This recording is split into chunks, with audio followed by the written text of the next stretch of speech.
Team na Donald at saka brother Chris. Iba talaga pag dalawang driver, no? Mabilis lang. Pero mo, umalis sa'yo, mga 11 na dito, almost 11 na yon. Papuntang Dagupan. Nakabalik ka agad. Anong oras pa? Alas 8, nandiyan na kayo. Nakita ko na kayo sa GPS. Talagang, sabi ko, mabilis talaga. Oo, iba talaga pag dalawa ang driver para talaga sa mga long distance. So, pagpapala ng Panginoon, pasalamat ay aking ibabalik sa Kanya. Ay, oo. Bukas. So, bukas ang gagawin natin. So, lahat ng... Wala mo na siguro tayong tanggap bukas. Para makapag-relax sa araw ng birthday ko ang aking mga kasama. Pero sahod yun. Sahod yun. Siguro, ang buksan lang natin siguro.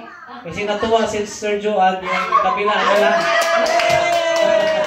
Para hindi makulit yung kabila.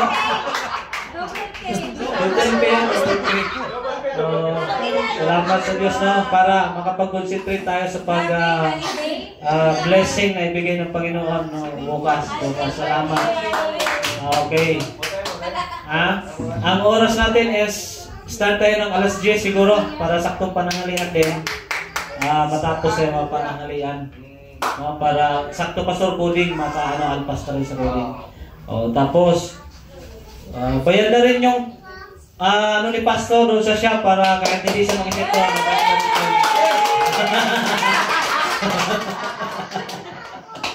Okay, para pa-concentrate tayo dito. Salamat sa Diyos. Pagpapala, hindi babalik.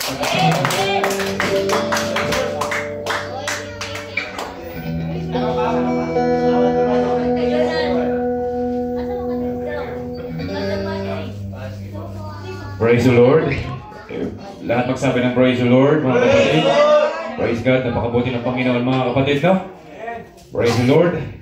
Lahat naman talaga tayo, may naranasan talaga na kanya-kanyang problema, no? Pero still, nakatayo pa rin tayo dahil sa kabutihan ng Panginoon, mga kapatid, no? Talaga, ganoon kabuti yung Panginoon, no? Sa mga lahat ng mga nangyayari talaga sa buhay natin. Kanya-kanya, no? Kanya-kanyang daing. Pero kanya-kanya din pasalamat, Pastor, na naging mabuti talaga ang Panginoon sa bawat isa, no? Praise the Lord. Salamat sa Ginoo. Doon sa biyahe namin ni Brad Donald talaga, no? Although nagkanta ligaw-ligaw. Pagpapala pa rin sa Panginoon kasi alam mo yung safe talaga kami. Pagpunta pa lang doon, pagparito safe yung biyahe namin ni Brad Donald. At the same time, yung mag-ina ko nga kanina, mayroon ding event sa school nung anak ko. Then yung kasama lang si Sister Aizel sa kayo, sinama niya yung yung dalawang mali. Salamat sa Panginoon kasi andun din yung guidance sa kanila. So hindi sila nakauwi, mga kapatid, no? Then most talaga na pinapasalamatan ko sa Panginoon na sa amin nga, kay Cristel at para bigyan ko kayo ng update, mga kapatid, may pastor doon talaga yung improvement. Then ulat din ako, hindi ko alam kung sino yung pastor yung tumawag sa akin. Yung sinabi ko sa'yo, Brad, na talagang daanin talaga sa prayer ba? Kasi yung ng pastor na yun, hindi ko Brad Chris, kung yung ng anak mo. Pero pagkaloob yan sa'yo ng Panginoon na maging maging normal na bata ba? Sabi ko, yan din ka kasi yung anak ko sa Panginoon, kahit gamitin siya, saan pumunta sa aking pastor, kahit saan siya gamitin, no? Di ba, masaya na tayo dun. Sabi ko, Lord, talaga sabi ko, kahit saan gamitin na pagsamba, no? Basta, sabi ko, maging normal talaga si Cristel, no? Matuwa tayo dito na, isa dito na ginagamit siya sa song leader ba? No? Praise the Lord, no? Kaya po rin ng Panginoon sa mga bagay na yun na kiniklaim ko na sa pangalan ni Jesus, no? Sama din natin sa panalangin talaga si Cristel, no? Salamat sa Ginoo. Binabalik ko prayer sa Panginoon.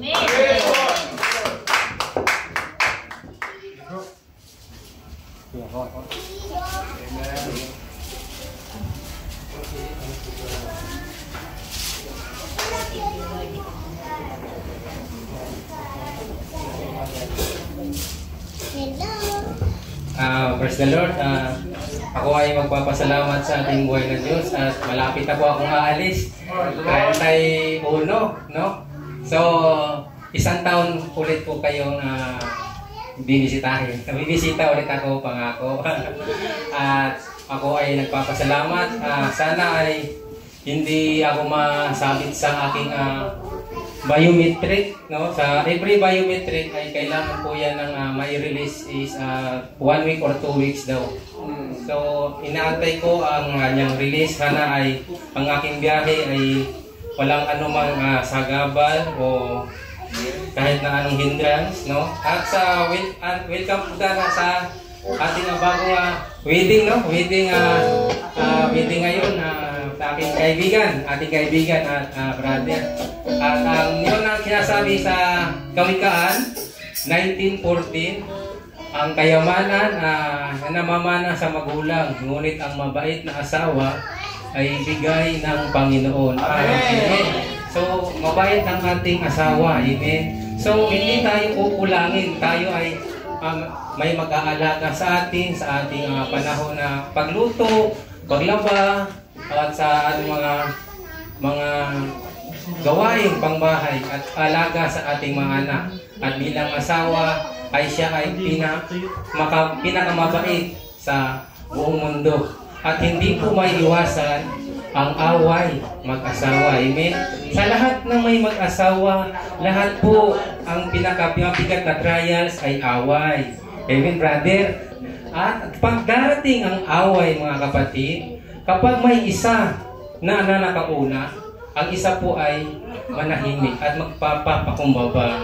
Kasi kapag sasabayan mo siya, mabigat po ang result niyan.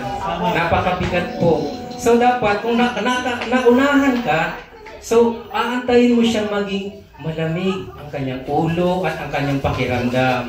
Hindi natin alam kasi galing siya sa work, o mainit, galing siya sa work, mayroon siyang hindi naramdam, tapos pag uwi niya, ay gutom na gutom siya. So, pag nakakain siya, so maya-maya, malamig na ulo. Amen? Kailangan, huwag natin siya sabayan. Amen? Kasi kapag may away mag-asawa, at sikrito po yun, at huwag po natin ipalabas sa mga kapatid sa labas, mga kapatid, mga ganyan mga, huwag na natin ilabas. Atin-atin na lang po yun. Kasi atin pong sabihin mga kapatid, ang aking pong asawa ay Jurassic po yun kapag nagalit. Jurassic yun. Natatakot ako. So ako na po ay nagtitimpi. Ganyan, nagtitimpi. Tapos kinabukasan sabi ko siya, okay ka na ba? So, malambing naman siya. Yung response niya, malambing na. Yun. Kapag pag inaway ka, kapag aawayin mo rin, so, mabigat po ang result. So, wag po natin siyang sabayan. Kasi yan po ang gusto ng kaaway. Can steal and can destroy. Kaya marami pong nagpapatulpo. Ayan. Wag po sana natin darating ang araw na magpapatulpo ang mga nagpapakasal. Amen? Kasi po, hindi po yung kalooban ng Diyos na sila ay nagpapakasal. Ibig po sabihin, nasaludo ako kay Jason at saka kay sister, same feeders po sila. Pareho po sila ng pananampalataya. At yan po ang pinakamaganda. Kasi kapag ikaw ay kukuha o pipili ng isang hindi same feeders, ay maaaring ikaw ay mawala dito. Tignan yung iba. Maaaring nawala siya at maaaring mong siya ay mahatak at dadami tayo. Dalawa lang po yan. Maaaring mawala siya o maaaring madagdagan ang ating members. So, dapat po ang napaka-capable pong piliin ang ating same faith kapananampalataya. Amen. Ako po ay magbibigay awit sa ating buhay na Panginoon. Ito po ay kay saya-saya.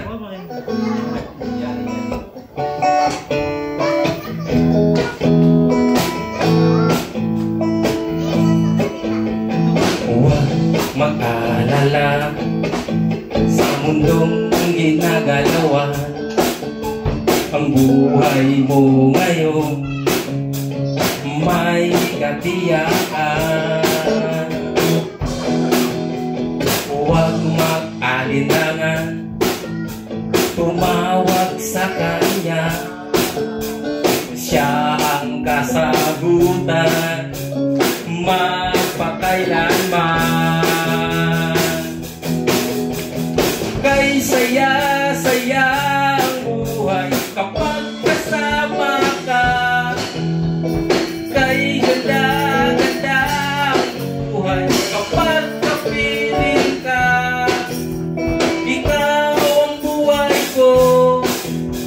hindi nagbabago. Walang katulad mo, O Jesus. Ikaw ang kailangan sa buhay kong ito. Walang pangangamba, ikaw ang pag-asa. Sa'yo lang natagpuan tunay na kagalakan. Hindi mababayaran ng kahit ano pa man. Kay saya-saya ang buhay kapag kasama ka. Kay ganda-ganda ng buhay kapag kapiling ka. Ikaw ang buhay ko, hindi nagbabago. Walang katulad mo. Kay saya-saya ng buhay kapag kasama ka. Kay ganda-ganda ng buhay kapag kapiling ka. Ikaw ang buhay ko, hindi nagbabago. Walang katulad mo, O Jesus. Walang katulad mo, O Jesus.